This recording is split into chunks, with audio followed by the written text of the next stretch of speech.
This channel does not promote any violent, harmful, or illegal activities. All content provided by this channel is meant for an educational purpose only. Kaliachak BDO অফিসে নজিরবিহীন নৈরাজ্য এসআইআরের নাম বাদের প্রতিবাদে বেনজির বিক্ষোভ। প্রায় ৮ ঘন্টা পর কালিয়াচক বিডিও অফিস থেকে ৭ বিচারককে উদ্ধার পুলিশ ও কেন্দ্রীয় বাহিনীর। আমরা কথা বলবো, আমাদের সঙ্গে রয়েছেন আমার সহকর্মী শুভতোষ রয়েছেন আমার সঙ্গে। শুভতোষ, গতকাল কালিয়াচক বিডিও অফিসের সামনে আমরা নজিরবিহীন নৈরাজ্য দেখি, সেখানে ৭ বিচারক তারা আটকেও পড়েন, রাতে তাদেরকে উদ্ধার করা হয়। ঠিক কি ঘটেছিল কাজ জানতে চাইবো। দেখো, এখানে মূলত প্রথম থেকে এই বিক্ষোভটা শুরু হয় বেলা 10টা-11টা থেকেই এই বিক্ষোভটা শুরু হয়ে যায় মোথাবাড়ি এবং কালিয়াচক। যেহেতু কালিয়াচকের ২ নম্বর ব্লকের মধ্যে মোথাবাড়ি বিধানসভার মধ্যে সেই বিক্ষোভটা চূড়ান্ত আকার নেয়। তো এই ছাড়া কালিয়াচকে জাতীয় সড়ক অবরোধ করেও বিক্ষোভ হয়। তো এই বিষয়টা চলতে থাকে, চলতে সেটা দুপুর বিকেলের পর থেকে বিকেল 4টার দিকে মোথাবাড়িতে মোথাবাড়ি বিধানসভা কালিয়াচক ২ নম্বর ব্লকের যে বিডিও অফিসের সামনে তুলকালাম কাণ্ড হয় এবং সেখানে মহিলা জুডিশিয়ারি ম্যাজিস্ট্রেট থেকে শুরু করে মোট ৭ জন বিচারককে তারা ঘেরাও করে রেখে দেয়, আটক করে দেয় এবং তাদেরকে হেনস্থা করার চেষ্টা করা হয়। যে অভিযোগ তাদের কাছে বারে কোনো ক্রমে আর কি কিছু কেন্দ্রীয় বাহিনী কিছু পুলিশ সেই ভিড়টাকে আটকায়, কিন্তু দলে দলে গ্রাম থেকে আসতে থাকে এবং টানা প্রায় বিকেল ৩টে-৪টে থেকে ৪টের পর থেকে সেটা চূড়ান্ত হয়।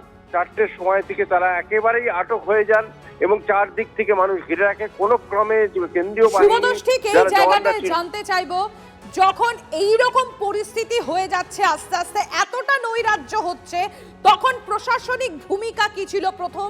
দ্বিতীয়ত আরো একটা প্রশ্ন, এই ৭ জন যারা আটকে ছিলেন, যাদেরকে প্রায় মাঝরাতে উদ্ধার করে বার করে নিয়ে আসা হয়, সেই সময়ও তাদের গাড়ি লক্ষ্য করে আক্রমণের অভিযোগ উঠেছিল। ঠিক কি জানা যাচ্ছে এখনো পর্যন্ত? একদমই তাই। কারণ হচ্ছে যে সেখানে মানুষ দেখা যাচ্ছে যে যখন কেন্দ্রীয় বাহিনী কোনো ক্রমে তাদেরকে আটকাচ্ছেন, তখন সেই পুলিশের সামনেই কিন্তু রীতিমতো বিভিন্ন কয়েকজনকে চিহ্নিত করা গেছে, যাদের বিরুদ্ধে এর আগেও বিভিন্ন রকম উস্কানিমূলক প্ররোচনা দিয়ে মানুষকে উত্তেজনার মতো কিছু হামলা চালানোর প্রচেষ্টা করা হয়। এর মধ্যে আপনাদের আরো একটা খবর তুলে ধরে এই মুহূর্তের আপডেট। সকাল থেকে আবারও মালদাতে অশান্তি, এসআইআর এর নাম বাদের প্রতিবাদ, মালদার জাতীয় সড়ক অবরোধ, 12 নম্বর জাতীয় সড়ক আজকে বিক্ষোভ চলছে। আজ সকাল থেকে আবারও এসআইআর নিয়ে কার্যত বিক্ষোভ অবরোধ। আপনাদের আরো একবার জানাই, কালিয়াচক লাগোয়া মোথাবাড়ি সুজাপুর, সেখানেও এই নিয়ে একটা আতঙ্ক দেখা যাচ্ছে। 12 নম্বর জাতীয় সড়ক আজকে বিক্ষোভ চলে যাবো শুভতোষের কাছে। শুভতোষ, লেটেস্ট আপডেট জানতে চাইবো, 12 নম্বর জাতীয় সড়ক আজকে আবারও বিক্ষোভ এবং সেই এসআইআর নিয়ে কি অবস্থা? হ্যাঁ, একদমই তাই। এখন ইতিমধ্যে শুরু হয়ে গেছে। এটা একেবারে উল্টো দিকে, সেটা হচ্ছে উত্তর মালদা লোকসভা কেন্দ্রের মধ্যে পড়ে মালদা বিধানসভা কেন্দ্র, ওল্ড মালদা ব্লক। এই ওল্ড মালদা ব্লকের নারায়ণপুর এলাকা পাশেই সেখানে রয়েছে বিএসএফ ক্যাম্প এবং সেই বিএসএফ এর ক্যাম্পের সামনেই রাস্তা অবরোধ করে দেওয়া হয়েছে। কালকে প্রায় ভোর পর্যন্ত জাতীয় সড়ক অবরোধ ছিল কালিয়াচকে, এই জাতীয় সড়কই 12 নম্বর জাতীয় সড়ক। আজকে আবার নারায়ণপুরে উত্তর মালদা লোকসভা কেন্দ্রে, সেখানেও এই জাতীয় 12 নম্বর জাতীয় সড়কই কিন্তু অবরোধ হয়ে রয়েছে এই মুহূর্তে। সম্পূর্ণভাবেই তোমাকে বলি যে এই মালদার কারণে কলকাতা থেকে নর্থ ইস্ট যাওয়ার, উত্তর পূর্ব ভারত যাওয়ার এই যে মূল সংযোগকারী এই যে রাস্তা, এই রাস্তা কিন্তু কাল থেকে একেবারে প্রায় বন্ধ হয়ে রয়েছে। কারণ বিচ্ছিন্ন যান চলাচল করতে পারছে না রোগীরা, যারা তাদের পেশেন্টদেরকে হাসপাতালে নিয়ে যাওয়া যাচ্ছে না। বিক্ষোভ অবরোধের প্রত্যক্ষ প্রভাব পরিবহন ব্যবস্থার উপরও পড়েছে, তাই তো? একদমই তাই, পরিবহন ব্যবস্থার উপর পড়ছে, মানুষের জনজীবন বিপর্যস্ত হয়ে যাচ্ছে, যান চলাচল ব্যাহত হচ্ছে। সেখানে প্রশাসনিক তরফ থেকে এখনো পর্যন্ত কোন রকম কি পদক্ষেপ নেওয়া হয়েছে এই পরিস্থিতি স্বাভাবিক করার জন্য? কারণ তুমি যেটা জানালে যে গতকাল থেকেই এই পরিস্থিতি চলছে সেখানে। হ্যাঁ, দফায় দফায় হয়েছে। কারণ কালিয়াচকে আমরা দেখেছি সেই রাত জুড়ে হয়েছে, ভোরবেলা থেকে মোটামুটি একটু স্বাভাবিক হওয়ার চেষ্টা হয়েছিল, কিন্তু এখন আবার নতুন করে এই আরো একটা জায়গাতে এই নারায়ণপুরে আবার শুরু হয়েছে। মানে এই জাতীয় সড়ক যেহেতু এটা মানে মালদা হয়ে যাওয়া, এবং তোমাকে বারে বারে বলছি কলকাতা থেকে নর্থ ইস্ট যাওয়ার এই মুখ্য রাস্তা জাতীয় সড়ক, এটা যদি বন্ধ হয়ে যায় তার মানে সড়ক পথে এখান থেকে কিন্তু যাতায়াত করা যাবে না। শুধু ব্যবসা নয়, সাধারণ মানুষ, বহু মানুষ আছেন যারা চাকরি করে ফিরছেন বা কিছু তারা এমনিতেই কালকে রাতে ফিরতে পারেননি, আজকে দিনে পরিস্থিতির আপডেট আমরা নেব। তুমি একটু সঙ্গে থাকো। রাজনৈতিক নেতৃত্বের তরফ থেকে এই গোটা বিষয়টি নিয়ে কি প্রতিক্রিয়া পাওয়া যাচ্ছে একবার তুলে ধরি আপনাদের সামনে। শুধু আটকে রাখা হয়েছে তাই নয়, যখন মহিলা বিচারপতিদেরকে এসকর্ট করে নিয়ে তাদেরকে গাড়িতে করে যখন সেখান থেকে উদ্ধার করে আনছিলেন, সেই সময় রাস্তায় বাস ফেলে তাদের কনভয় আটকানো হয়, প্রত্যেকটি বিচারপতির গাড়ি ভাঙচুর করা হয়, বিশেষ করে এই মহিলা বিচারপতিদেরকে শারীরিকভাবে হেনস্থা করার প্রচেষ্টা। আর এই পুরো বিষয়টি ঘটেছে হচ্ছে মমতা বন্দ্যোপাধ্যায় এবং তৃণমূল কংগ্রেসের সেই উস্কানি, 1 সেকেন্ডের উস্কানি। সেই 1 সেকেন্ডের মহড়া তৃণমূল কংগ্রেস দেখাচ্ছে বাংলার মানুষকে। এদিকে আপনাদের জানাই, যে খবর তুলে ধরছিলাম যে কালিয়াচকে বিচারক হেনস্থায় বিজেপি চক্রান্ত দেখছে আবার তৃণমূল কংগ্রেস, অর্থাৎ বিজেপি যেখানে তৃণমূল কংগ্রেসের দিকে অভিযোগের আঙুল তুলছে, পাল্টা তৃণমূল কংগ্রেসের তরফ থেকে আবার বিজেপি চক্রান্ত দেখছে তারা। বিজেপি সাজানো চিত্রনাট্যে কাজ করছে কমিশন, এমন অভিযোগ করা হচ্ছে তৃণমূল কংগ্রেসের তরফে। নেপথ্যে তৃণমূলের উস্কানির অভিযোগ খারিজ কুণাল ঘোষের। এত রদবদলের পরেও কমিশন কি করছে প্রশ্ন তুললেন কুণাল ঘোষ। যারা এই ধরনের বিশৃঙ্খলা তৈরি করছে তারা বিজেপির মদতপুষ্ট দু একটি দল সংগঠন, তারা গোলমাল তৈরি করে ঘুরিয়ে বিজেপিকে ইস্যু তৈরি করে দেওয়ার জন্য এই ধরনের বিশৃঙ্খল আচরণ করছে। যারা বলছেন এটা রাজ্যের এবার পুলিশ কি করছে, অমুক করছে, দয়া করে নির্বাচন কমিশনকে বলুন। সমস্ত পুলিশ তো রদবদল করে গোটাটা তো অলিখিত জরুরি অবস্থা জারি করে নির্বাচন কমিশন করছে এসব। তার মধ্যে এখানে দাঁড়িয়ে মানুষকে প্ররোচিত করা হয়েছে, অস্তিত্ব সংকট, নামবাদ, কোন রকম আইন হাতে তুলে নেওয়া বা বিশৃঙ্খল আচরণ। এটার মানে বিজেপির চিত্রনাট্য অনুযায়ী কাজ চলা, এসব আমরা সমর্থন করছি না। কিন্তু গোটা প্লট বিজেপির, দায় দায়িত্ব নির্বাচন কমিশনের, আর গন্ডগোলের কুশীলব বিজেপির পুতুল নাচের সুতোর টানে নাচা পুতুল। আমরা তৃণমূল কংগ্রেস বলছি দায় দায়িত্ব নির্বাচন কমিশনের, কিন্তু আমরা কোনো রকম বিশৃঙ্খল আচরণ সমর্থন করছি না। আমরা আইন হাতে নেওয়ার বিরুদ্ধে। তরফ থেকে গতকালের ঘটনায় বলা হচ্ছে তৃণমূল কংগ্রেসেরই উস্কানি, তার ফলস্বরূপ এটা হয়েছে। পাল্টা আবার তৃণমূল কংগ্রেসের তরফ থেকে বিজেপির এই অভিযোগ অস্বীকার করা হচ্ছে, খারিজ করা হচ্ছে। কি বলা হচ্ছে? যে এটা বিজেপির সাজানো চিত্রনাট্য এবং এর জন্য দায়ী নির্বাচন কমিশন। আপনাদের বেশ কয়েকটি ছবি এই মুহূর্তে আমরা তুলে ধরছি। দেখুন, এসআইআর প্রতিবাদের নামে নৈরাজ্য, কি অবস্থা দেখুন। বিচারকদের আটকে বেনজির বিক্ষোভ, উদ্ধারের সময় গাড়ি তাড়া করা হয়, বাঁশ ফেলে আটকানোর চেষ্টা করা হয়, বিচারকদের গাড়ি ভাঙচুর করা হয়। দেখুন সেই ছবি তুলে ধরছি আপনাদের সামনে, গতকাল রাতের বিভিন্ন মুহূর্তের ছবি। দেখুন কালিয়াচকের বিডিও অফিস, সেই বিডিও অফিসের নজিরবিহীন নৈরাজ্য। এসআইআর এর নামবাদের প্রতিবাদে বেনজির বিক্ষোভ। প্রায় 8 ঘন্টা পর কালিয়াচক বিডিও অফিস থেকে 7 বিচারককে উদ্ধার পুলিশ এবং কেন্দ্রীয় বাহিনীর। এসআইআর এর নামবাদের প্রতিবাদে গতকাল মালদায় জায়গায় জায়গায় বিক্ষোভ, অবরোধ, এবং তারপর দেখুন কিরকম নৈরাজ্যের সৃষ্টি হয় সেখানে। এদিকে আজ সকাল থেকে আবার 12 নম্বর জাতীয় সড়ক অবরোধ। আজকে সকালের ছবিটাও তুলে ধরছি আপনাদের সামনে। দেখুন আজকে সকালের ছবি, কালিয়াচকের অশান্তি এবার মালদা ওল্ড ব্লকে, সেখানেও ছড়িয়েছে। গতকালের পর আজও এসআইআর বিক্ষোভে তপ্ত মালদা। দেখুন 12 নম্বর জাতীয় সড়ক, 12 নম্বর জাতীয় সড়ক অবরোধ। শুভতোষ রয়েছেন আমাদের সঙ্গে, আমি একবার শুভতোষের কাছে চলে যাবো। শুভতোষ, রীতিমতো সমস্ত গাড়ি সেখানে দাঁড়িয়ে পড়েছে। 12 নম্বর জাতীয় সড়ক কার্যত অবরুদ্ধ এই এসআইআর প্রতিবাদে। হ্যাঁ, একদমই তাই। 12 নম্বর জাতীয় সড়ক সম্পূর্ণভাবে অবরোধ করে রাখা হয়েছে এই নারায়ণপুরে, এবং এখানে পাশেই রয়েছে বিএসএফ ক্যাম্প। এবং শুধু তাই নয়, তোমাকে আবার আগেও বলেছিলাম যে এই রাস্তাটার গুরুত্বটা নিয়ে, এবং এখানে দেখা যাচ্ছে যে দীর্ঘ কয়েক কিলোমিটার অবধি কিন্তু বহু গাড়ি এখানে দাঁড়িয়ে রয়েছে। এবং এই একটু জানতে চাইবো, কিছু পুলিশ কর্মীকে সেখানে দেখা যাচ্ছে, পুলিশ আধিকারিকদের সেখানে দেখা যাচ্ছে। সুব্রত, এত গুরুত্বপূর্ণ একটা জাতীয় সড়ক, সেখানে এই ধরনের অবরোধের ফলে কি অবস্থা হচ্ছে তার ছবি তো আমরা সরাসরি তুলে ধরছি TV9 বাংলার দর্শকদের জন্য। পুলিশ প্রশাসনের তরফ থেকে এখনো পর্যন্ত কোনো প্রশাসনিক পদক্ষেপ, তাদেরকে বুঝিয়ে সেখান থেকে সরানো, এখনো পর্যন্ত এই ধরনের কোনো পদক্ষেপ কি নেওয়া হয়েছে? কারণ যানবাহন চলাচল পুরোপুরি অবরুদ্ধ সেখানে দেখতে পাচ্ছি আমরা। তেমন করে কঠোর কোনো পদক্ষেপ নেওয়ার যে ভূমিকা হওয়া উচিত পুলিশের, সেটা কিন্তু এখনো পর্যন্ত দেখা যাচ্ছে না।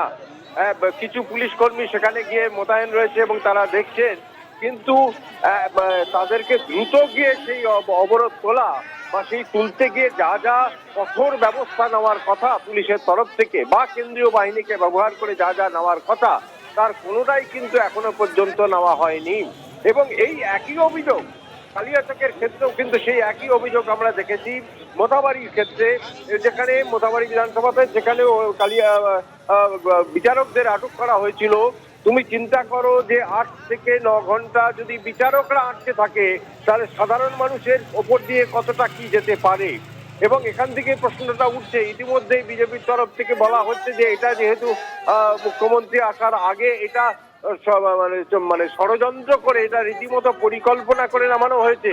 শুধু তাই নয়, আমাদের হাতে এমন কিছু ভিডিও এসেছে যেখানে দেখা যাচ্ছে যে সেখানে প্ররোচনা দেওয়া হচ্ছে মানুষকে, এবং সেখানে কম বয়সী ছেলেদের, যাদের 18 বছরও বয়স হয়নি, যারা ভোটারই নয়, তাদেরকে ব্যবহার করা হচ্ছে। ঠিক একই ছবি কিন্তু আমরা দেখেছিলাম মোথাবাড়ির ক্ষেত্রে, সেখানে যখন অশান্তি হয়েছিল, সংঘর্ষ হয়েছিল মোথাবাড়িতে, ঠিক সেই একই ছবি কিন্তু আবারও সেই মোথাবাড়ি বা কালিয়াচক 2 নম্বর ব্লকে দেখা যাচ্ছে। এবং সেখানে সেই সমস্ত ছেলেদের ব্যবহার করা হচ্ছে যাদের বয়স কম, এবং সেখানে তাদেরকে যে প্ররোচিত করার জন্য রীতিমতো তাদেরকে ভাষণ দেওয়া হচ্ছে। প্রশাসন নির্বাচন কমিশনের বিরুদ্ধে অশ্লীল সঙ্গে থাকো।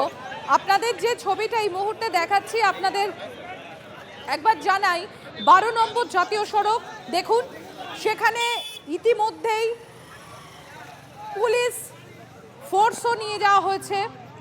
বিক্ষোভ চলছে SIR এর প্রতিবাদে। এটা আজকের এই মুহূর্তের ছবি আপনাদের সামনে আমরা তুলে ধরছি। একদিকে 12 নম্বর জাতীয় সড়কের ছবি, গতকাল রাতের ছবি দেখুন।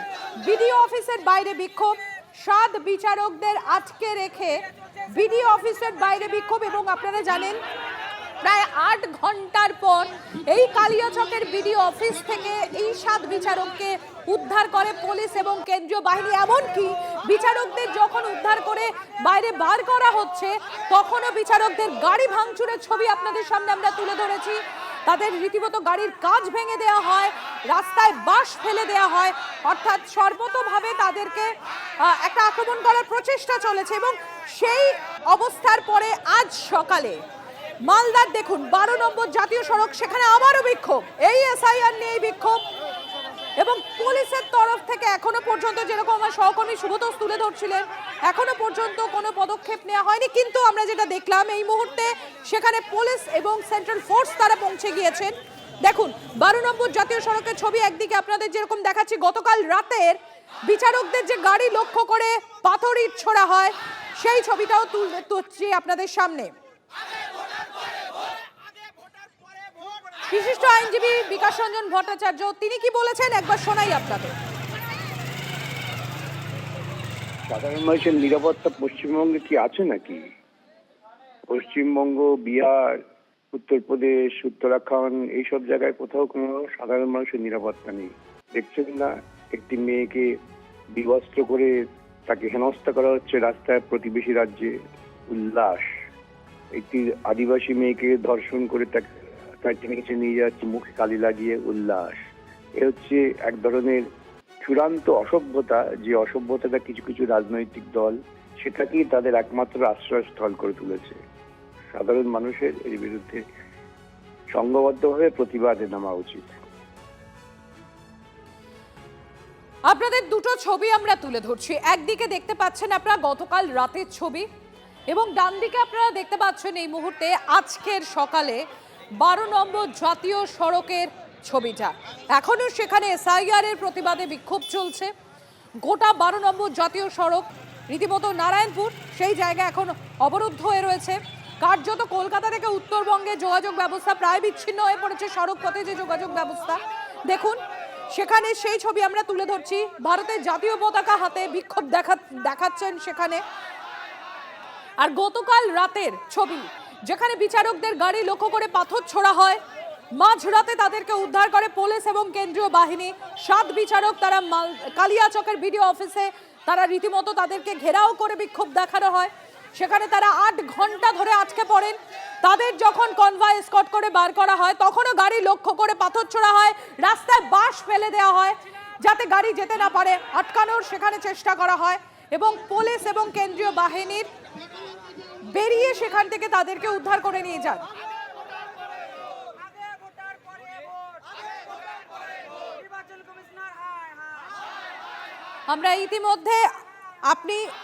আমরা ইতিমধ্যেই টেলিফোনে যোগাযোগ করতে পেরেছি কলকাতা হাইকোর্টের অবসরপ্রাপ্ত প্রধান বিচারপতি দেবাশিস করগুপ্ত মহাশয় রয়েছেন আমাদের সঙ্গে। আপনার কাছে জানতে চাইবো, এই যে গতকাল রাত থেকে আজকের এই পুরো ঘটনাটা, এটা আপনি কিভাবে দেখছেন? ঘটনা হচ্ছে যে বিচারকদের দিয়ে যে এসআইআর এর কাজ করানো হচ্ছে, সেই কাজে বিচারকদের নাম বাদ দেওয়ার ক্ষেত্রে তো কোনো রকম ভূমিকা ছিল না। সেই বাদ দেওয়াটা যুক্তিসঙ্গত হয়েছে কিনা ইত্যাদি এগুলো দেখার জন্যই বিচারকদের নিয়োগ করা হয়েছে, এবং একেই তাদের কাজের চাপ ভীষণ, সেইগুলোকে ছেড়ে এই কাজ করতে হচ্ছে। সেখানে এই ধরনের ঘটনা তো আকাঙ্ক্ষিত নয়। আমার মনে হয় যে এক্ষেত্রে প্রশাসনের আরো বেশি অ্যাক্টিভ হওয়া উচিত ছিল, এবং যে উদ্ধার কার্যটা মধ্যরাত্রিরে হয়েছে সেই জমায়েতটা হওয়ার সঙ্গে সঙ্গেই এই পদ্ধতি অবলম্বন করা উচিত ছিল পুলিশ এবং প্রশাসনের। অনেক ধন্যবাদ আপনাকে। ঠিক এই প্রশ্নটাই উঠছে যে কেন 7 বিচারককে উদ্ধার করতে 8 ঘন্টা সময় লেগে গেল। একেবারেই আমরা কথা বলেছিলাম, একটু আগে আমি কথা বলছিলাম, কলকাতা হাইকোর্টের অবসরপ্রাপ্ত প্রধান বিচারপতি দেবাশিস করগুপ্ত ছিলেন আমাদের সঙ্গে। তিনিও ঠিক এই প্রশ্নটাই তুলে ধরলেন যে 8 ঘন্টা কেন লেগে গেল, কেন এর আগে প্রশাসন তৎপর হলো না, কেন এর আগে ওই আটকে পড়া 7 বিচারককে উদ্ধার করা গেল না। এক, দ্বিতীয়ত আজকে সকালের ছবিটাও আপনাদের সামনে আমরা তুলে ধরছি। দেখুন, 12 নম্বর জাতীয় সড়ক পুরোপুরি অবরুদ্ধ। সেখানে পুলিশের ভূমিকা কি, প্রশাসনের ভূমিকা কি, তারা কি পরিস্থিতি স্বাভাবিক করার চেষ্টা করেছেন আমরা জানবো আমার সহকর্মীর কাছ থেকে। তবে তার আগে আপনাদের জানাই, এই যে কালিয়াচকে এসআইআর তাণ্ডব, তৃণমূল কংগ্রেসকে নিশানা করছেন বিজেপি নেতা, বিজেপি প্রার্থী দিলীপ ঘোষ। একবার শোনাই ঠিক কি বলছেন তিনি। কালিয়াচকের মতো জায়গা পশ্চিমবাংলায় এটা একটা দগদগে ঘায়ের মতো। ওখানে হাইওয়ে করতে দেওয়া হবে না, আটকে দেওয়া হবে। ওখানে থানা জ্বালিয়ে দেওয়া হয়েছিল, পুলিশ পালিয়েছিল। আজও দুষ্কৃতকারী এবং বাংলাদেশ থেকে এসে অনুপ্রবেশকারীরা ওখানে উৎপাত করছে। টিএমসির মনে হচ্ছে যে এরকম ধমকে চমকে নির্বাচন কমিশনকে আটকে দেবে, অফিসারদের আটকে দেবে। এটা পারবে না। যত এটা হবে তত কড়া হবে নির্বাচন কমিশন। অতএব অ্যাডমিনিস্ট্রেশন এবং নেতারা যেন সতর্ক হয়ে যায়, নাহলে খুব খারাপ দিন আসছে। ইলেকশন কমিশন বিজেপি ষড়যন্ত্র করে বহু লোকের নাম বাদ দিচ্ছে, বলছে যে দেশ থেকে তাড়িয়ে দেব, ভিটে থেকে তাড়িয়ে দেব। সারা বাংলার মানুষ রাস্তায় নামছে, বিক্ষোভ দেখাচ্ছে। তার কারণ এটা হচ্ছে অধিকারের প্রশ্ন, শেষ প্রশ্ন। দেয়ালে পিঠ থেকে গেছে এই বিজেপি এবং ইলেকশন কমিশন। এবং আমি আপনাদেরও বলছি, আজকে অন্যের অধিকার চলে যাচ্ছে দেখে চুপ করে বসে থাকলে কালকে আপনার অধিকার চলে যাবে, তখন দেখবেন পাশে কাউকে পাবেন না। আপনাদের চ্যানেলের সকলকে বলছি আমি। আমরা ইতিমধ্যে টেলিফোনে যোগাযোগ করতে পেরেছি রাজনৈতিক বিশ্লেষক শুভময় মৈত্র রয়েছেন আমাদের সঙ্গে। শুভময় বাবু, কালিয়াচকের গতকালের ঘটনা, 7 বিচারককে উদ্ধার করতে 8 ঘন্টা সময় লেগে গেল এবং 8 ঘন্টা পর যখন তাদেরকে উদ্ধার করা হচ্ছে তাদের এইভাবে গাড়ি ভাঙচুর করা হচ্ছে, পাথর ছোড়া হচ্ছে, বাঁশ ফেলে রাস্তা অবরুদ্ধ করে রাখা হচ্ছে। যে পরিস্থিতি এই মুহূর্তে দাঁড়িয়ে আছে, আপনার কি মনে হচ্ছে? দেখুন, মানে একেবারে মনে না হলেই সবচেয়ে ভালো হতো। অর্থাৎ পশ্চিমবঙ্গে একটা যুদ্ধ পরিস্থিতি এবং সংবাদ এবং সমাজ মাধ্যমে যে ছবি আসছে, সেখানে গাড়ি চলে যাচ্ছে মানুষের উপর দিয়ে, এই ধরনের ছবিও সামনে আসছে। কোনটা সত্যি কোনটা মিথ্যে মানুষ বুঝতে পারছেন না। এবং ধারাবাহিক যে রাজনৈতিক ভাষ্য, যে দ্বন্দ্ব মূলত নির্বাচন কমিশন এবং রাজ্য সরকারের মধ্যে থেকে পুরোপুরি বিজেপি তৃণমূল দ্বন্দ্বের রূপ নিয়েছে। অন্যান্য রাজনৈতিক দল প্রায় হতভম্ব, কি করবে বুঝে উঠতে পারছে না। আমাদের যে মানুষগুলি বিজেপিতে আছেন বা তৃণমূলে আছেন, এই মুহূর্তে যারা মূল শাসক এবং বিরোধী, যাদের জনসংযোগ যথেষ্ট, তারা যতক্ষণ না একসঙ্গে এই আলোচনায় আসছেন যে আমাদের পশ্চিমবঙ্গের যে মানুষগুলি যারা ভোটার তাদের নাম থাকতে হবে এবং স্বভাবতই যারা ভোটার নন, যারা নাগরিক নন, তাদের নাম থাকবে না, এই নিয়ে তো খুব একটা তর্কের জায়গা নেই। এবার সেই প্রসেসটা করার সময় দুপক্ষের মধ্যে যে দ্বান্দ্বিক পরিস্থিতির সৃষ্টি হচ্ছে, সেই জায়গা তো তারা দুজনে মিলে ঠান্ডা মাথায় সামলাবেন, সেটাই তো রাষ্ট্র ব্যবস্থা। যে রাষ্ট্র ব্যবস্থায় কেন্দ্রের সরকার, রাজ্যের সরকার, নির্বাচন কমিশন সবাই মিলে এবং রাজনৈতিক দলগুলি মিলে কাজ করবেন। কিন্তু বারবার যেটা দেখা যাচ্ছে সেটা হচ্ছে ভয়ঙ্কর একটা পরিস্থিতি। মানুষের দৈনন্দিন জীবনের যে সমস্যা, তার বাইরে বেরিয়ে যে ধরনের ঘটনা গতকাল থেকে শুরু হয়েছে, অর্থাৎ প্রত্যেকটি মানুষ যখন যুদ্ধ করে, আপনি ইরানেও দেখতে পাচ্ছেন, তখন মানুষের মাথাটা আসলে ঠিক থাকে না। এই জায়গা থেকে বেরোতে হবে, যুদ্ধ বন্ধ করতে হবে, লড়াই বন্ধ করতে হবে, নিজেদের মধ্যে একটা ডেলিবারেশন করতে হবে। বিজেপি তৃণমূলের নেতারা সারাক্ষণ সমাজ মাধ্যম, সংবাদ মাধ্যমে একে অপরের বিরুদ্ধে তীব্র আক্রমণ করছেন, কিন্তু তারা তো দুজনেই বাংলারই মানুষ। ফলে এই জায়গায় সামনের একটা বিধানসভা নির্বাচন, সেটা কিভাবে যে সুষ্ঠুভাবে সম্পন্ন হবে এই হিংসার রাজনীতির জায়গায়, হয়তো আজকে আপনারা দেখতে পাচ্ছেন কলকাতা শহরটা কিছুটা এখনো অবধি মোটামুটি সেফ আছে, কিন্তু বাইরের জায়গাগুলোতে নেতৃত্বহীনতায় ভুগছে সাধারণ মানুষ। ভালো রাজনৈতিক নেতা নেই যারা সামনে দাঁড়িয়ে কথা বললে মানুষ শুনবে, এবং বিভিন্ন রকমের যে ভাষ্য আসছে, অর্থাৎ একদিকে মানুষকে আটকে দেওয়া হচ্ছে, আমাদের যে জজ সাহেবদের বা তারা যারা কাজ করছেন জুডিশিয়াল অফিসার, তাদের আত্মনাদ শোনা যাচ্ছে, আবার অন্যদিকে কিছু ছবিতে যাদের উপর দিয়ে গাড়ি চলে গেছে তাদের আত্মনাদ শোনা যাচ্ছে। ধন্যবাদ শুভময় বাবু, অনেক ধন্যবাদ। আগুন ভাঙচুর রণক্ষেত্র কালিয়াচক, ঘটনার রিপোর্ট তলব নির্বাচন কমিশনে। রাজ্য পুলিশের ডিজির কাছে রিপোর্ট তলব কমিশনে। গোটা বিষয়টা হাইকোর্টের নজরে আছে, খবর কমিশন সূত্রে।